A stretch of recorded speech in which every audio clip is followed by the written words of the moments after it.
Hi, I'm the clown that asked my clients if they would like gyoza for a light dinner without making sure my local grocery stores carried the wrappers. For those of you who might not know, gyozas are Japanese dumplings usually with a pork and cabbage filling. So what I thought would be a quick and easy dinner to make for my clients turned into me having to make my own wrappers. So I combined all-purpose flour, salt, and hot water and kneaded it until it started coming together. Pulled it onto my cutting board and just went to town on it for like 12 minutes. Then I split it up into two and wrapped it to let it rest and prevent it from drying out. And while that's resting, I jump on the filling. Strangely, Bristol Farms didn't have any Napa cabbage, but they did have Savoy cabbage, so I just grabbed that. Whenever I cut cabbage, I quarter them and cut out the tough core, then I thinly slice them, throw them into a bowl, toss with salt, and let that sit to pull out all the water inside the cabbage. Here I am slicing some green onions. Not too shabby. I add a bunch of grated garlic and combine with finely minced ginger. Then I firmly squeeze out all the excess water from the cabbage. This part is very, very important. If you don't squeeze out all the water, you'll be left with a watery gyoza, and that's definitely not what you want. Then I combine with ground pork, the aromatics, sesame oil, a bit of white pepper, and I can't forget mushroom powder.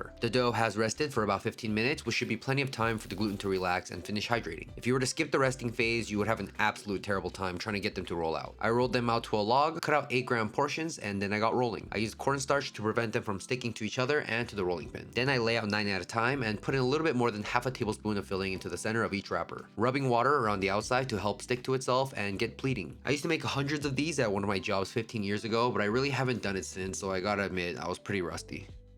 Here's a close-up of my pleating technique. It's not great, but it's not bad.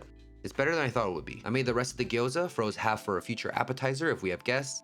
To cook them, I gently fried them on one side in a bit of avocado oil, flipped them over and added some water and covered to let it steam. As the water evaporates, the dumplings will be perfectly cooked and the remaining oil will fry the other side. It's like magic. Then I drained them on paper towels to remove the excess oil and plated them with the ginger yuzu-sesame soy, a few florets of steamed broccoli for fiber and nutrients, and that was their light dinner. This time I'll tell you, they really loved it. Now, which country makes your favorite dumplings?